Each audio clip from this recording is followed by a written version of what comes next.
Hi, my name's Amelia and welcome to this channel, my channel. Welcome back, I don't know. Today we are going to be doing the TV show book tag US edition created by Lola over at Very Fancy Doily, who happened to tag me. So thank you very much for tagging me in this video, and let's just jump right into it. I have my coffee. Okay, so straight into it. Number one, Seinfeld, a TV show that I haven't actually watched. But Seinfeld, a famously self-described show about nothing.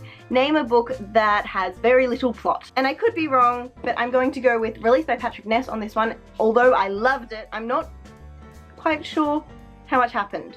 Like, I know there was like two plots, like they were interlinked, but one was very mystical and one was more realistic. And I think the more realistic one was like very, very simple. Nothing much happened, but it was still really, really engaging to read. Number two, let's grab the book, it's down here.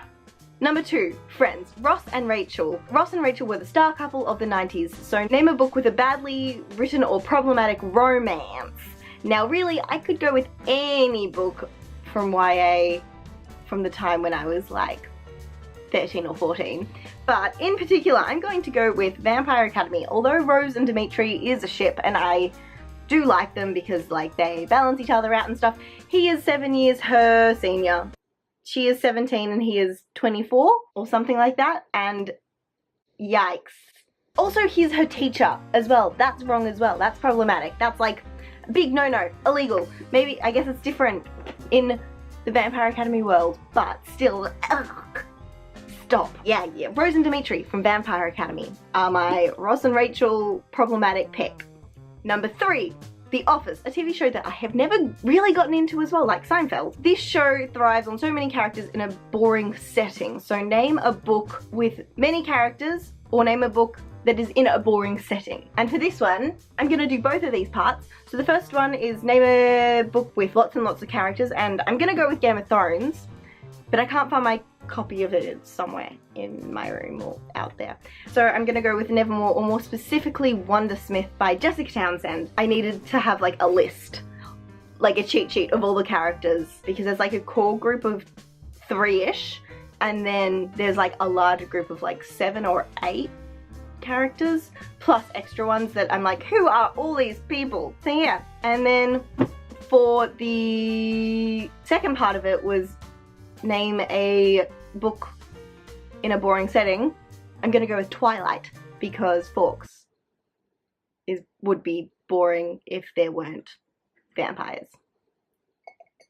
So yeah, I can't be bothered getting it. It's like right down there and I'm like, nope. So on to number 4, Brooklyn Nine-Nine. Love it. Watched it like many times. Cops in Brooklyn are being funny. Recommend a crime or a thriller novel. Bonus points if the narrator is funny. Now, I don't read many crime or thriller novels. They're not really my thing, or like I haven't read one that I'm like, yes, this is the book that I want to read, the genre that I want to read. So I'm gonna go with We Will Lies by E.E. Lockhart. Is sort of like a crime novel, thriller novel, suspenseful, but it's the closest thing I could think of that was like a crime novel, which like, it really isn't, but okay, we'll go with it. And the other one, I read this years and years and years ago. There was a series by Kathy Reichs called Virals, which was like more action thrillery, but it was very, very good, and I would definitely recommend that over We Will Lies, because it's like recommend a book. So I would recommend that series. It's like a bunch of teenagers are living on an island with their parents who are scientists, and they contract like this mystical virus that sort of makes them werewolves, but not actually werewolves. It's very, very cool. If you like dogs, you should read it. Number 5, The Good Place. 4 or 6 different types of people fighting a corrupt government. Name a philosophical book that is fiction or non-fiction. Alternatively, recommend a book with political intrigue. I don't read either of those things. So Game of Thrones, I guess, for the political intrigue, but other than that, I don't read philosophy. What is philosophy? What is life? That being said, I would recommend The Good Place as a TV show because it is so good. It is the best show. I'm rewatching it with my mom at the moment, and she's like, this TV show's actually really good. And I'm like, yes, mom. I watch good shows. And she's like, oh, it's good. And moving on to number 6, Rick and Morty. One show that I will not watch with my mom for obvious reasons. But incredibly on-the-nose show that can be watched both casually and is very rewatchable. What's an easy read you could reread over and over and over? And for this, I have 2 book series that I'm not going to get up. I'm just going to put this one here and here. So Percy Jackson or Harry Potter, because, you know, they're pretty easy to read. You can pick up a random book in the series and just be like, oh yeah, if provided you've read the whole series. That'd be a bit funny.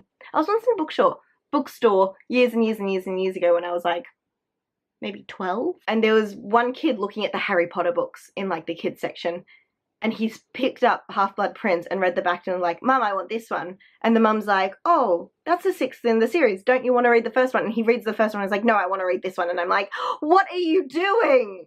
But I didn't say that because I was like 12 and was like, dying inside.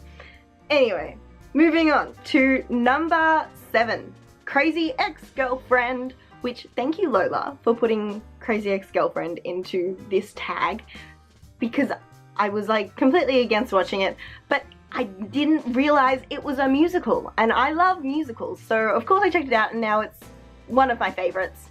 So yeah, a show which aims to help people improve their mental health. Name a book with good mental health representation.